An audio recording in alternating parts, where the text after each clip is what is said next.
गोरखपुर नगर से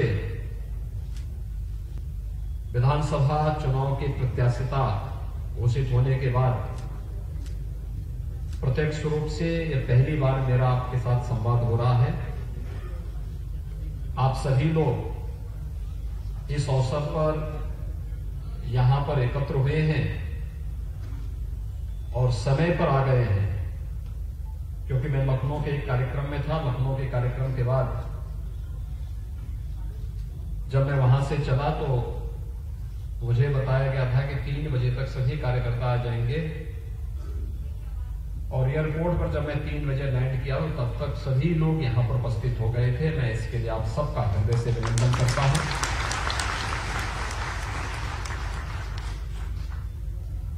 गोरखपुर महानगर की जनता ने जिस उत्साह के साथ चुनाव को अपने हाथों में लिया है वो अभिनंदनीय है। मुझे कल ही गोरखपुर आना था, लेकिन कल बुलंदशहर और मथुरा जनपदों में अलग अलग विधानसभा क्षेत्रों में प्रचार कार्य के साथ जुड़ा होने, भारतीय जनता पार्टी के प्रत्याशियों के समर्थन में मुझे वहां तक काफी देर हो गई थी। और मैं कह सकता हूं कितना प्रचंड समर्थन भारतीय जनता पार्टी को प्राप्त हो रहा है पूरे प्रदेश के अंदर। बिजनौर, सहारनपुर, शामली, मुजफ्फरनगर, मेरठ, बुलंदशहर, गाजियाबाद, हापुड़, अलीगढ़, हाथरस, मथुरा, आगरा, इन सभी जनपदों में मुझे जाने का अवसर प्राप्त हुआ है। मैं स्वयं भी 15 जनवरी को गोरखपुर से उस दिन यहां से दोपहर के बाद मुझे दिल्ली जाना था, इसलिए मैं निकला था और आज फिर गोरखपुर आया हूं। इस दौरान या तो दिल्ली की बैठक में था और ज्यादा समय क्षेत्र में प्रचार में था। आप कल्पना नहीं करेंगे, चुनाव आयोग ने चुनावी सभाओं को सीमित रखा है और चुनाव को सीमित रखने के बाद उन्होंने चुनावी सभा में एक सीमित संख्या उपस्थित होने के लिए कहा। लेकिन लोग चुनावी सभा में भले ही जगह की कमी के कारण नहीं उपस्थित हो पा रहे, लेकिन सड़कों पर उनका उत्साह देखते हुए बनता है। दूसरा, आप इस समय देख रहे होंगे मीडिया लगातार जिन क्षेत्रों में प्रथम और द्वितीय चरण के चुनाव हैं वहां पर जाकर के जब पूछती है, मीडिया के रिपोर्टर जाकर के लोगों से पूछते हैं आखिर क्यों बीजेपी को वोट देना चाहते हैं। आप पश्चिमी उत्तर प्रदेश में चले जाइए, प्रथम और द्वितीय चरण में वहां पर केवल एक मुद्दा है और मुद्दा है सुरक्षा का। आप गोरखपुर में रहते हैं, गोरखपुर में आप लोगों ने लंबे समय तक मेरे साथ में सड़कों पर रहकर संघर्ष किया था सुरक्षा के मुद्दे को लेकर के। लेकिन पश्चिमी उत्तर प्रदेश की स्थिति क्या थी? बेटियां स्कूल नहीं जा पाती थी, महिलाएं घर के बाहर नहीं निकल सकती थी, व्यापारी अपना प्रतिष्ठान नहीं खोल सकता था, और अगर खोल भी देता था तो सूर्यास्त के बाद उसके लिए घर जाना मुश्किल हो जाता था, पलायन होता था, असुरक्षा का माहौल था, छोटी छोटी बातों को लेकर के दंगा होता था। पिछले 5 वर्ष में आप लोगों ने प्रदेश के अंदर कहीं दंगा नाम की कोई बात सुनी है क्या? प्रदेश के अंदर यह सुना है कि किसी बेटी को या किसी बहन को कोई दरिंदा जबरन उठा करके लेके चला जाएगा? और जो एक विश्वास जगा है आधी आबादी के मन में, वे बेझिझक कहती है हमें तो बीजेपी को वोट देना है। लोग पूछते क्यों देना है, और कहते हैं साहब यही तो राम राज्य है, ये सुरक्षा का वातावरण ही राम राज्य है। हमें सुरक्षा मिल गई, हमारी बेटियां सुरक्षित हो गई, इससे ज्यादा और क्या चाहिए? हम सुरक्षित हैं तो स्वयं कुछ भी करने की सामर्थ्य रखते हैं। ये आधी आबादी का कहना है। गरीब की कोई जाति नहीं होती है। ये जाति जाति की जो बात करते हैं ना, ये वे लोग करते हैं जिनको जब अवसर मिलता है केवल अपने परिवार के लिए करते हैं। अपने परिवार के बाहर उनका दृष्टिकोण होता ही नहीं है। गरीब गरीब होता है, और आप प्रदेश के किसी भी गरीब से पूछिए, पिछली सरकार में क्या होता था। धर्मेंद्र जी यहां आंकड़े गिना रहे थे मकान का। समाजवादी पार्टी की सरकार थी, प्रदेश उत्तर प्रदेश में 18,000 मकान स्वीकृत हुए थे, केवल 18,000। कितना?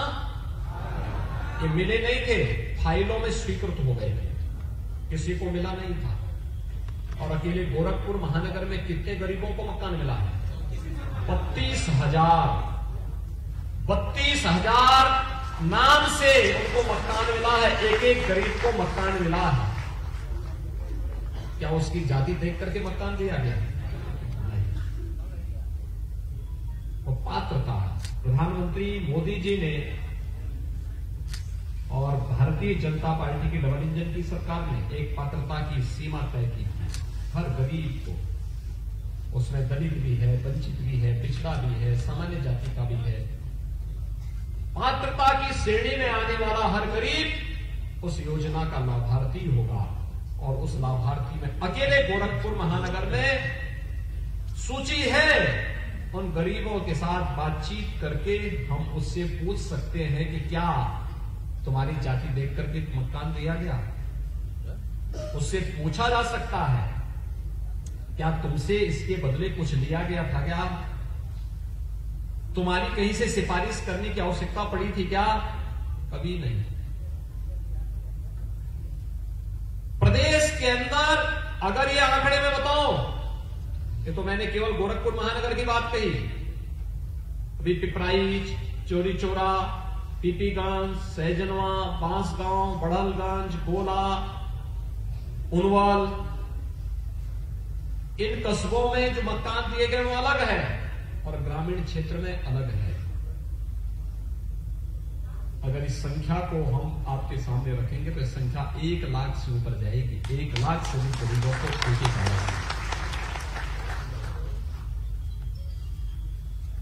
भाइयों बहनों, 1 लाख परिवार का मतलब 5 लाख लोग सीधे सीधे उससे जुड़ेंगे। चेहरा देख करके नहीं, उसकी गरीबी से उसको उभार करके उसको आर्थिक स्वावलंबन की ओर अग्रसर करने के लिए ये आवास उपलब्ध कराई गई है। एक एक योजना हर व्यक्ति के स्वावलंबन का आधार बनती है। याद करिए लोकसभा चुनाव के दौरान जब मुझ पे 3 दिन का बैन लगा था, तब मैं अयोध्या गया था। अयोध्या के एक अनुसूचित जाति के परिवार ने मुझे अपने घर में आमंत्रित किया था।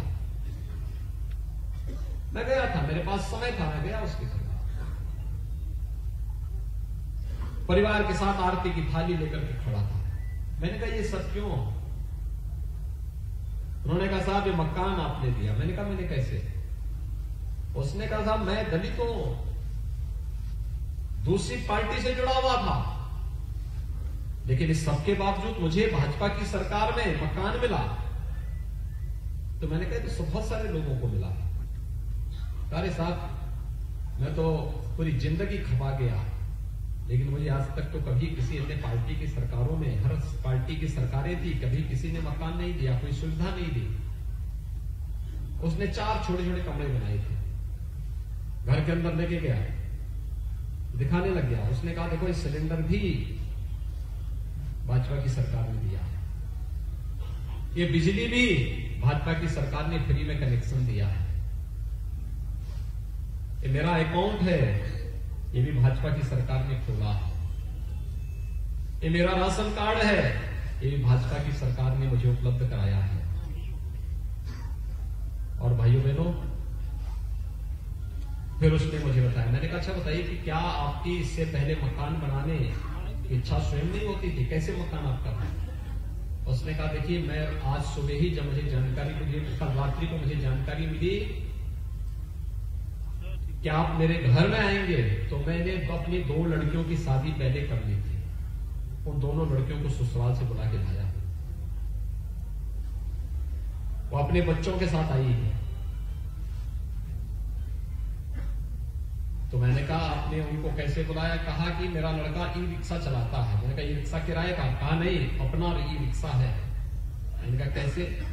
उसने कहा मैंने, जैसे हर परिवार की इच्छा होती है कि कन्या बड़ी होती है तो पहले अपनी लड़की की शादी करता है, पढ़ाता लिखा, जितना सामर्थ्य होती है पढ़ाता लिखाता है, उनकी शादी कर देता है। जब लड़का बड़ा हुआ तो उसके मन में आया कि कल मैं बहू लेके आऊंगा। लड़की तो जैसे तैसे घर में रही, झोपड़ी का मकान था। लड़की बड़ी हो, लड़का बड़ा हो रहा है, उसकी शादी कराऊंगा, कम से कम कुछ मकान बनाता हूं। तो राजमिस्त्री का मैं काम करता था, एक एक पैसा इकट्ठा करके 1 लाख रुपए इकट्ठा कर लिया था। लेकिन मैं भी जानता था 1 लाख में मकान नहीं बनना है। तो मैंने इसके लिए देख ही रहा था। तब तक एक दिन मेरे पास अधिकारी आए, उन्होंने कहा कि देखो तुम्हारा मकान स्वीकृत हुआ है, तुम्हें अपना अकाउंट नंबर देना होगा। तो मैंने कहा क्यों? कहा कि अकाउंट नंबर इसलिए जिससे उसमें सीधे पैसा आएगा, तुम्हें किसी के पास नहीं जाना होगा, लखनऊ से सीधे मुख्यमंत्री जी वहीं बटन दबाएंगे, पैसा आपके अकाउंट में आ जाएगा। और कहा 2.5 लाख रुपए मेरे अकाउंट में आ गए। मैंने तो 1 ही लाख इकट्ठा किया था, मेरे अकाउंट में 2.5 लाख रुपए आ गए और 2.5 लाख से मैंने मकान बना दिया। तो मैंने कहा वो 1 लाख रुपया क्या हुआ? कहा 1 लाख से तो ई रिक्शा खरीदा है अपने लड़के के लिए, और उसी ई रिक्शे को मेरा लड़का चला रहा है, प्रतिदिन 1000 रुपया कमा रहा है।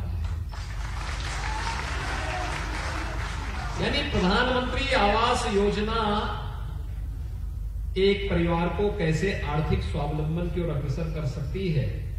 और ऐसे कितने लोगों को मकान दिया मालूम है आपको? उत्तर प्रदेश में 43,50,000 परिवारों को एक आवास उपलब्ध करवाया है उत्तर प्रदेश में। कितने लोगों को? 43,50,000। समाजवादी पार्टी की सरकार में कितने लोगों को दिया था? 18,000 सैंक्शन हुए थे, दिया नहीं था। दूसरा उदाहरण है, आप कहीं निकलते होंगे, शहर में, गांव में, कहीं भी जाएंगे, पेंशन की स्कीम, वृद्धावस्था पेंशन, विधवा महिलाओं को पेंशन, दिव्यांगजनों को पेंशन। समाजवादी पार्टी ने निर्ममता की हद कर दी थी, इस पेंशन को रोक दिया। पेंशन कितनी मिलती थी? दिव्यांगजनों को 300, बुजुर्गों को 400, विधवा महिलाओं को 500। उन्होंने इसको रोक दी। भाई पेंशन कहां देने लग गए थे? संख्या भी कम थी और कहां देने लगे। उन्होंने इस सबको रोक करके क्या किया कि समाजवादी पार्टी के पदाधिकारियों को समाजवादी पेंशन बांट दी। मैंने कहा ना, नाम समाजवादी है, सोच परिवारवादी है और काम दंगावादी है। वही तो करते हैं। वो पैसा उन्होंने सारा इकट्ठा करके समाजवादियों को, समाजवादी पार्टी के पदाधिकारियों को पेंशन दे दी, समाजवादी पेंशन। तो मैंने कहा मैं मुख्यमंत्री बना, मैंने कहा समाजवादी पेंशन क्या है? कहा कि समाजवादी पार्टी के जो पदाधिकारी है उनको पेंशन। तो मैंने कहा ये नया नियम कहां से बन गया है? अरे पेंशन वृद्धजन, निराश्रित वृद्धजनों को मिलना चाहिए, विधवा महिलाओं को मिलना चाहिए, दिव्यांगजनों को मिलना चाहिए। निराश्रित लोगों के लिए पेंशन है। पेंशन छठे छिटाए गुंडों के लिए पेंशन नहीं होती, सरकार का पैसा नहीं होता है। बंद करो इसको। और मैंने कैंप लगवाए, हमारे सभी विधायकों ने, पदाधिकारियों ने हर विकास खंड स्तर पर कैंप लगवाए वर्तमान में 1 करोड़ लोगों को, 1 करोड़ ऐसे परिवार हैं, वृद्धजन हैं, विधवा महिलाएं हैं और दिव्यांगजन हैं, जिन्हें 12,000 रुपए सालाना हम पेंशन की सुविधा दे रहे हैं। कितना? 12,000 रुपए पेंशन की सुविधा। तीसरा, याद करिए 2016 दिसंबर में और जनवरी में 17 में, जनवरी 17 में 2 जनवरी को प्रधानमंत्री मोदी जी की रैली थी लखनऊ में, और रैली के बाद मैं सीधे गोरखपुर आया था। गोरखपुर के बाद मैं कुशीनगर गया था। कुशीनगर क्यों गया था मैं? मुसहर जाति के लोग भूख से मर रहे थे, सरकार समाजवादी पार्टी की थी। मैं वहां गया था और मैंने वहां देखा था, उन परिवारों के हालचाल देखे थे। घर में एक भी दाना अन्न का नहीं था। मैंने कहा राशन कार्ड का साफ नहीं है।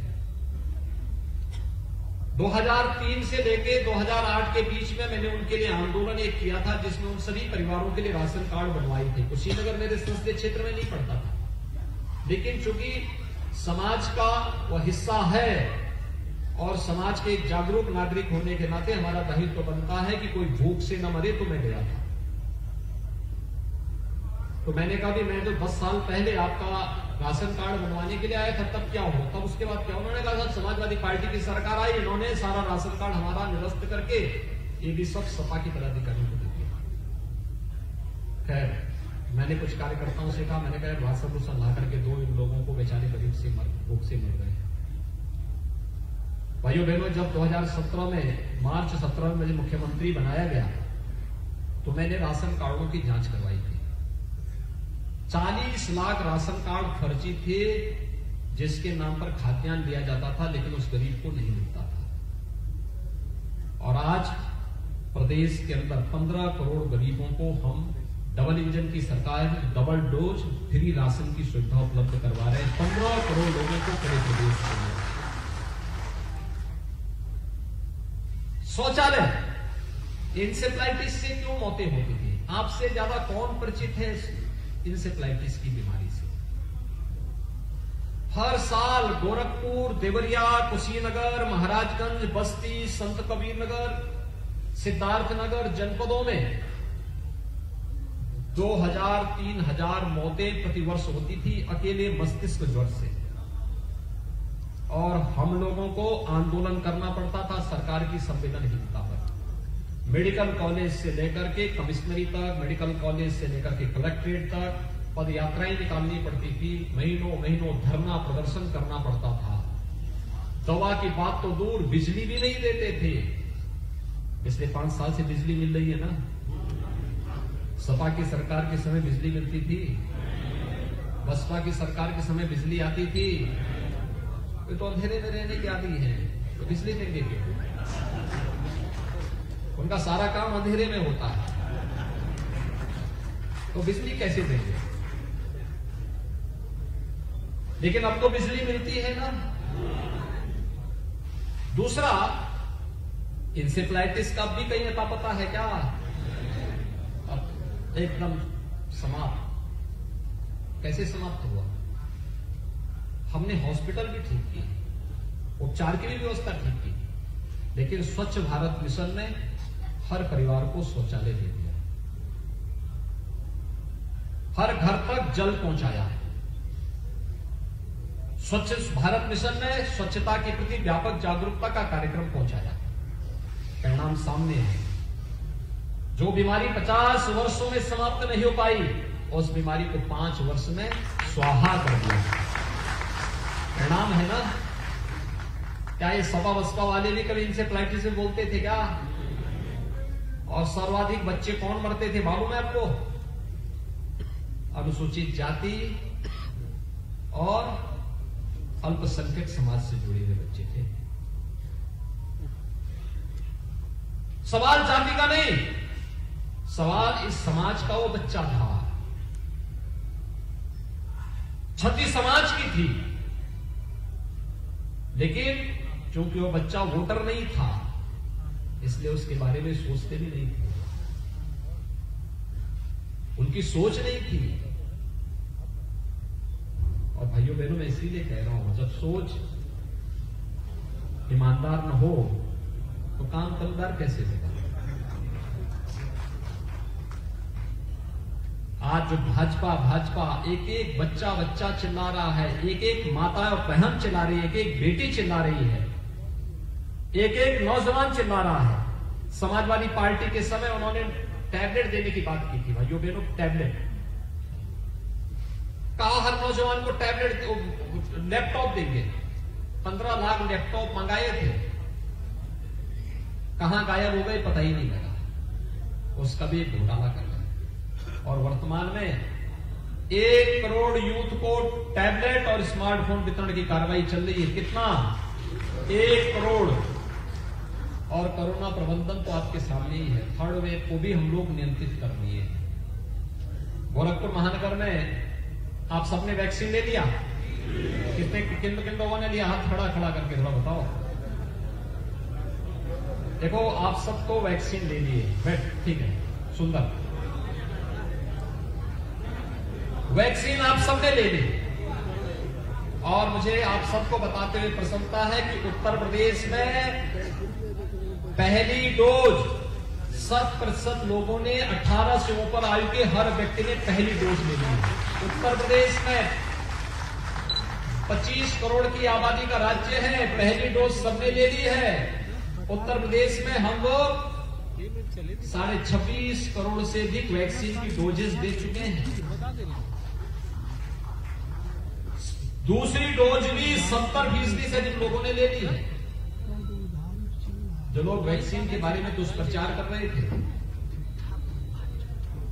अब तो कह सकते हो ना, ये कोरोना से मोदी वैक्सीन और भाजपा की वैक्सीन नहीं बचाया है। बोल सकते हैं ना? वही लोग बोलते थे। ये तो यही लोग बोलते थे ना कि ये मोदी वैक्सीन नहीं लेंगे, यही लोग बोलते थे भाजपा का वैक्सीन नहीं लेंगे, लेकिन जान तो इसी ने बचाया है। और इसीलिए उनके मुंह पर तमाचा मारने का एक माध्यम है। 100% लोगों ने वैक्सीन ली है। और इसलिए ये वैक्सीन इस बात का प्रमाण है कि हम भारतीय जनता पार्टी के साथ में हैं, हम मोदी जी के साथ हैं।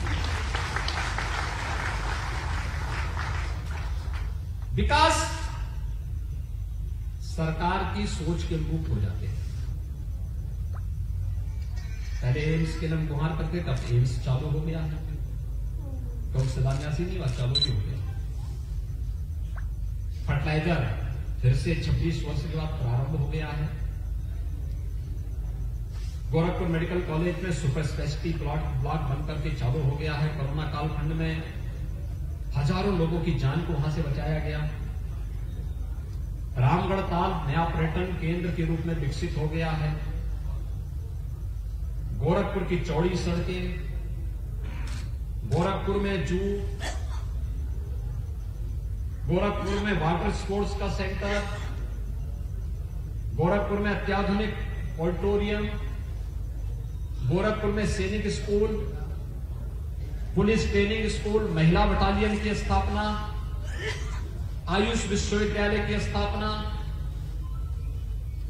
यानी ये कुछ कार्यों की एक श्रृंखला है, जिस श्रृंखला के साथ विकास क्रम दर क्रम बढ़ता हुआ एक नए गोरखपुर को, नए उत्तर प्रदेश की नए गोरखपुर के रूप में स्थापित कर रहा है। और उस विकास की प्रक्रिया के साथ जुड़ते हुए आज जो यात्रा आगे बढ़ी है, उस यात्रा को थमने नहीं देना, रोकने नहीं देना है, क्योंकि ये वर्तमान के साथ साथ भविष्य के निर्माण की कड़ी भी है।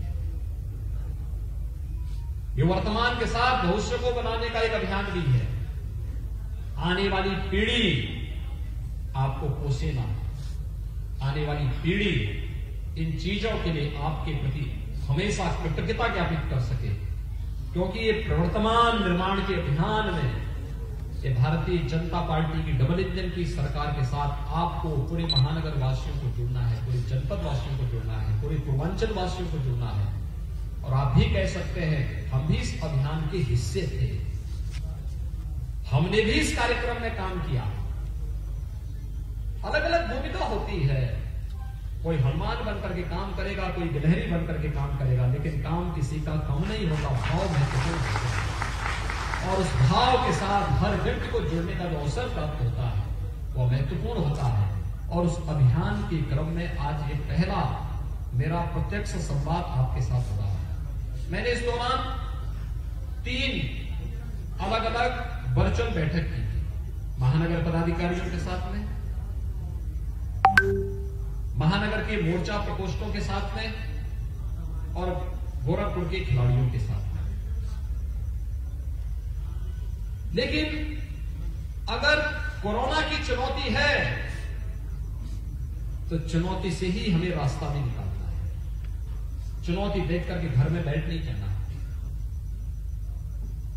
अगर कोरोना एक चुनौती के रूप में है तो हमारे पास तकनीक भी है।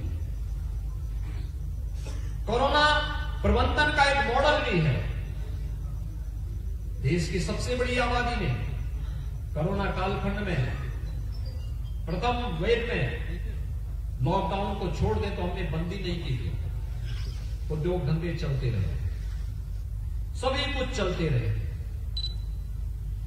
6 के बाद हम स्कूल कॉलेजेस भी खोलते जा रहे हैं, फिर से खोलेंगे, अनवरत चलेंगे।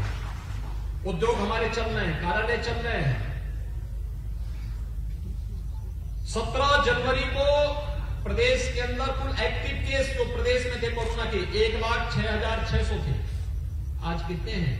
मात्र 41,000। और अगले एक सप्ताह के अंदर आप देखना इसको हम नीचे लाते लाते एकदम 0 पे ला देंगे। हर स्तर पर कार्रवाई चल रही है। लेकिन अगर कोरोना की चुनौती है तो हमारे पास तकनीक भी है। मैंने देखा जो 3 बैठकों में मैं जुड़ा था, वर्चुअली जुड़ा था, सभी से संवाद हो पा रहा था, सबको मैं देख पा रहा था, सबसे चर्चा हो जा रही थी। बैठक हमारी आधा घंटा से पौन घंटे तक चल पा रही थी, लेकिन अच्छा चल रहा था। मुझे देर में मैं आ पाता था, उसके बाद भी कार्यक्रम अच्छे होते थे और मुझे लगता है बहुत तैयारी के साथ महानगर इकाई ने इन कार्यक्रमों को आगे बढ़ाया था। और आज मैं आप सबसे इस बात के लिए आह्वान करूंगा कि एक अवसर है हम सबके सामने, और अवसर इस बात का, गोरखपुर महानगर एक बार फिर से अपने को साबित करे और आप में से हर एक कार्यकर्ता को अपने को साबित करना होगा। हर बूथ को, हर वार्ड को, हर शक्ति केंद्र को, हर मंडल को अपने आप से प्रतिस्पर्धा करनी होगी। और फिर भारतीय जनता पार्टी के पक्ष में एक एक मतदाता को लेके जाना है। मतदान के प्रतिशत, महानगरीय नगरीय क्षेत्र में मतदान का प्रतिशत बढ़ाना एक चुनौती होती है, क्योंकि होता है अक्सर हर व्यक्ति सोच लेता है कि चलिए करेंगे मतदान, करेंगे, बस चलते चलते सोचते सोचते। और पहला कर्म होना है जब 3 मार्च को मतदान होगा, पहला कार्य मतदान। जगते ही स्नान किया और पहला कार्य अपने लोकतांत्रिक दायित्व का निर्वहन करने के लिए, मतदान करने के लिए मतदान। बस एक ही काम, टीम पहले से तैयार करना। कौन टीम बूथ पर रहेगी, कौन टीम मतदाताओं को जगाएगी, कौन टीम। अगर सुबह 6 बजे से मतदान होना है, आप 4 बजे से अपने कार्य में लग जाइए। 4 बजे से टेलीफोन अपने पन्ना से जुड़े हुए या अपने बूथ से जुड़े हुए एक एक मतदाता को फोन करना, तय कर ले। हर कार्यकर्ता 10-10 परिवारों को ले लेगा, उनको बोलने के लिए कि मतदान का समय हो गया है, आप मतदान करने के लिए चलिए, तैयार हो जाइए, 6 बजे तक वहां पहुंच जाइए। सर्दी हो, गर्मी हो, बरसात हो, आंधी हो, तूफान हो, पहला काम मतदान। हर हाल में मतदान, हर हाल में मतदान। जब ये उत्साह हो, उत्साह उमंग का एक भाव एक एक व्यक्ति तय कर लेगा, तमन्ना के साथ आगे बढ़ जाएगा। कोई कानून नहीं गोरखपुर महानगर में हम 75 से 80% तक मतदान की प्रतिशत को न बढ़ा सकते हैं। और ये सबसे बड़ी चुनौती होगी। नहीं तो नगरीय क्षेत्रों में 20, 30 बहुत होता है, 35% तक मतदान होता है। पूरी मेहनत पे आपकी मेहनत को ये खराब करता है, मतदान का प्रतिशत खराब होना। और इसलिए उस दायित्व के लिए शुरू से लड़ना पड़ेगा। क्योंकि होता क्या है कि जब सुबह कोई मतदान के लिए नहीं जाता, फिर वो ये सोचता कि चलो अभी भीड़ होगी, अब मैं 10 बजे के बाद जाऊंगा। फिर सोचता कि चलो दोपहर में भोजन लेने के बाद जाऊंगा। और फिर अगर कोई आलसी है तो सो गया, तो फिर आते आते वो 3 बजे, 4 बजे, फिर 5 बजे, 6 बजे जगता है, अरे अब तो बंदी हो गया होगा, और फिर गए काम से। तो ऐसी लापरवाही न हो। पहले ही सुबह ही 4 बजे से आपको लगना होगा, सूची बनानी होगी, सूची को टेली करनी होगी। कौन लोग आए हैं, कौन नहीं आए हैं, जो नहीं आए हैं उनको फिर फोन करना, उनके घर में जाना और फिर उनको बोलना कि लोकतांत्रिक अधिकार है आपका और कर्तव्य भी है, इसका आपको भी अपने अधिकार का उपयोग करना चाहिए और अपने कर्तव्यों के निर्वहन के लिए आगे आना चाहिए। अच्छी सरकार तभी आएगी जब अधिक मतदान होगा, और नहीं तो फिर वही लोग आएंगे जो बिजली चोरी करते थे, वही लोग आएंगे जो दंगा करते थे, वही लोग आएंगे जो गरीबों के हकों में डाका डालते थे, वही लोग आएंगे जो अव्यवस्था फैलाते थे, पर्व और त्योहार नहीं मनाने देते थे। फिर क्या स्थिति होगी? बेटियों की सुरक्षा के लिए खतरा बनते थे, अराजकता पैदा करते थे, फिर क्या स्थिति होगी? इसलिए उन सब बातों के लिए हम सबको एकजुट होकर के अभी से करना होगा। और मैं आज आया हूं, कल नामांकन की कार्रवाई संपन्न होगी और फिर गोरखपुर से ही मुझे सीधे सहारनपुर जाना है। सहारनपुर से फिर प्रचार के कार्यक्रम को लेकर के परसों मुझे शामली पहुंचना है, कैराना पहुंचना है। फिर मुझे जा रहा हूं वहां, देख रहा हूं कितना अंतर आया है। 67% लोगों ने प्लान कर दिया था किराना से 2017 के पहले, और 2017 के बाद वे सभी व्यापारी वापस आए हैं। आज वहां पर फिर से विकास हो रहा है, व्यापार फल फूल रहा है, मॉल बन रहे, बड़े बड़े मॉल बन रहे हैं। ये है परिवर्तन। जिन लोगों के कारण प्लान हुआ था, क्या एक प्रदेश की जनता से माफी मांगेंगे? क्या जनता को मजबूर नहीं करना चाहिए इन लोगों को माफी मांगने के लिए? माफी मांगने के लिए, क्योंकि उन्होंने अपने दायित्वों का निर्वहन नहीं किया। उन गुंडा और अपराधियों के सामने घुटने टेके थे उस समय की सरकारों ने, जिन लोगों ने निर्दोष नागरिकों की हत्या की थी, जिन लोगों ने व्यापारियों पर अत्याचार की प्रकाष्ठा की थी और उन्हें वहां से छोड़ने के लिए मजबूर बना। मैं जा रहा हूं परसों को, और फिर जाऊंगा, मैं फिर बोलूंगा वहां पे, क्योंकि चुनाव होते ही कुछ लोगों में गर्मी चढ़ रही है, तो उनको फिर बोलूंगा, अरे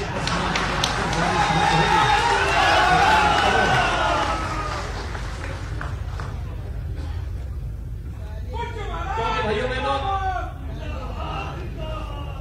हम लोग तो पहले भी लड़ते थे, सत्ता में रह करके भी हम लोग ऐसे लोगों को बहुत अच्छे ढंग से कार्य करने का प्रयास कर रहे हैं। और फिर 10 मार्च के बाद भी विकास, सुशासन और सुरक्षा का यह अनवरत अभियान इसी रूप में आगे बढ़ेगा। इसमें कोई संदेह किसी को नहीं होना चाहिए, किसी प्रकार का कोई संदेह नहीं होना चाहिए। तो कभी कभी इस बात को मान लेते हैं कि कैसे होगा, ये हम लोगों ने कभी नहीं सोचा, कभी नहीं। हमने कहा हो क्यों नहीं सकता है, हम तो हमेशा इस बात को लेकर के चले, हम आशावादी हैं। सम विषम परिस्थितियों में धैर्य खरीद कार्य करेंगे, विपरीत परिस्थितियों में कार्य करेंगे, एक एक जनता जनार्दन को साथ में लेकर के उनके हितों के लिए, उनके संवर्धन के लिए जितना संभव हो पाएगा वो कार्य होगा। और ये यात्रा अनवरत बनी रहनी चाहिए।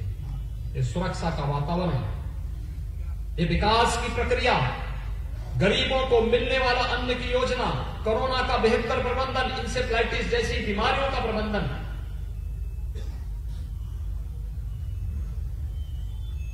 देखिए, प्रबंधन सीखना है तो बीजेपी से सेकेंड वाली इंजन की सरकार से कैसे अपराधियों पर नकेल कसी जाती है और कैसे कोरोना जैसी महामारी को भी नकेल कसी जाती है। आपने देखा है ना, आपसे ज्यादा अच्छा मॉडल कौन देख सकता है। गोरखपुर में तो लोग वैसे ही डरते थे पहले। मुझे याद है जब मैं पहली बार सांसद बना था और जब मैं फर्टिलाइजर मिनिस्टर थे परनाला जी, उनके पास गया, उन्होंने मुझे देखा, कहा आप गोरखपुर से चुनाव जीते। मैंने कहा फिर चुप हुए। फिर मैंने कहा आप गोरखपुर से आए हैं। मैंने कहा हाँ। तो कहा कैसे आप चुनाव जीतिए। मैंने कहा वहां की जनता ने चुनाव जिताया है। कहा साहब मैं 1967 और 70 में गया था गोरखपुर में, और जैसे एक चुनावी सभा में गया था वहां बम चलने लगे, मैं तब से गोरखपुर नहीं गया। मैंने कहा सब बमबाज बम के हवाले हो गए, सब चले गए। अब गोरखपुर में बम नहीं चलता है, अब बम चलता है। अब गोरखपुर विकास के बम की यात्रा के साथ आगे बढ़ता है। इसलिए अवतार भगवान गोरक्षनाथ की इस पावन धरा पर विकास की प्रक्रिया के साथ जोड़ने के लिए गोरखपुर महानगर का हर वासी बड़ी उत्सुकता के साथ आगे बढ़ेगा, और हमारा दायित्व है कि उसको अपने साथ जोड़ने की आवश्यकता है। प्रत्येक व्यक्ति के साथ जनसंपर्क जरूर करें, जरूर जाए हर घर में। आप उसको शासन की योजना के बारे में बता दीजिए। आप ये अछूत मत मानना किसी को। आप प्रत्येक व्यक्ति के पास जाएंगे और हर व्यक्ति से कह करके हर बूथ में टीमें हो जाएं अलग अलग।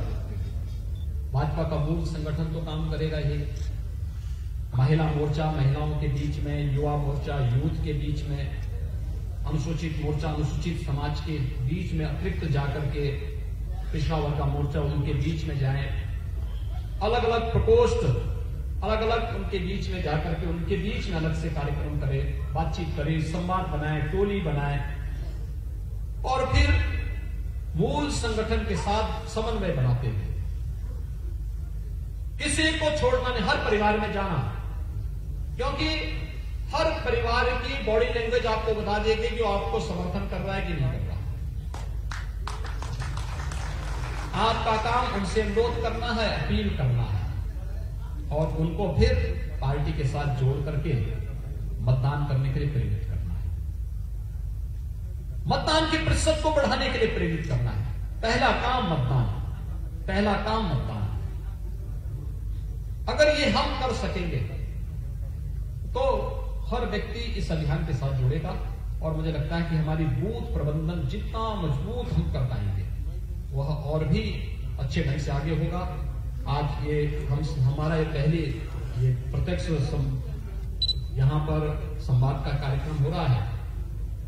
कल गोरखपुर में 9:30-10 बजे के बीच में महाराणा प्रताप इंटर कॉलेज के प्रांगण में एकत्र होंगे। वहां पर माननीय गृह मंत्री जी भी आएंगे, प्रदेश अध्यक्ष भी आएंगे, और भी अन्य पदाधिकारी, हमारे प्रदेश के प्रभारी धर्मेंद्र प्रधान जी भी होंगे, हमारे लोकल जनप्रतिनिधि भी सभी होंगे, सभी पदाधिकारी भी होंगे। हम सभी एकत्र होकर के वहां करेंगे। कल मतदान करने के बाद फिर उस कार्यक्रम में माननीय गृह मंत्री जी का आवश्यक महत्वपूर्ण उद्बोधन भी सबको सुनने का अवसर प्राप्त होगा। मुझे आज आप सबको यही कहना था। मैं एक बार फिर से आज आप सब आए, आप सब ने जो उत्साह दिखाया है पूरे महानगर वासियों के इसके साथ जोड़ करके पूरे महानगर वासियों के पास, क्योंकि चुनाव के दौरान मैं एक एक विधानसभा क्षेत्र में जाऊंगा तो गोरखपुर के लिए समय नहीं निकाल पाऊंगा, क्योंकि अभी तो पहले चरण के जो अभी मतदान होने जा रहा है 10 फरवरी को, तो उन लगभग 57 विधानसभा सीट है। उनके 57 विधानसभा सीटों में से हम लोगों ने लगभग 45 अब तक कवर की हैं, बाकी को मुझे अभी 5, 6, 7 में कवर करना है और उसके बाद ही द्वितीय चरण के मतदान की प्रक्रिया के साथ हम जुड़ जाएंगे। ये अनवरत क्रम चलता रहेगा। तो इसलिए प्रत्यक्ष रूप से महानगर के प्रत्येक मतदाता तक मुझे लगता है आपको जाना पड़ेगा और उस लक्ष्य को प्राप्त करने के लिए बूथ जितना मजबूत होगा, जितना सशक्त होगा, एक एक मतदाता के पास जाना और उसको मतदान स्तर पर कैसे ले जाना, इसकी पूरी कार्य योजना बार बार जाना पड़ेगा। ऐसा नहीं कि एक बार चले गए तो फिर हम लोग, मुझे प्रसन्नता है कि जो वर्चुअल बैठक में तय हुआ था कि सभी 698 बूथों में मीटिंग होगी और मीटिंग गोरखपुर महानगर के अंदर संपन्न हो गई है। लेकिन अब टोली बना करके 5 से 6 बार, यानी 5 बार तो हम प्रत्यक्ष रूप से एक बार एक एक मतदाता तक मिलने, प्रत्येक घर तक हमारा जनसंपर्क हो जाए और 6ठी बार मतदान पर्ची भी उन तक पहुंचाए। अंदाजा हो जाएगा आप लोगों को कि किस मतदाता का किस बूथ पर मतदान होना है, फिर उसको टेलीफोन से संपर्क करके मतदान स्थल पर पहुंचाने की व्यवस्था में भी आप सब सहभागी बन पाएंगे। यही मुझे आप सबसे अपील करनी थी। कल हम लोग एक बार फिर से महाराणा प्रताप इंटर कॉलेज के मैदान में मिलेंगे।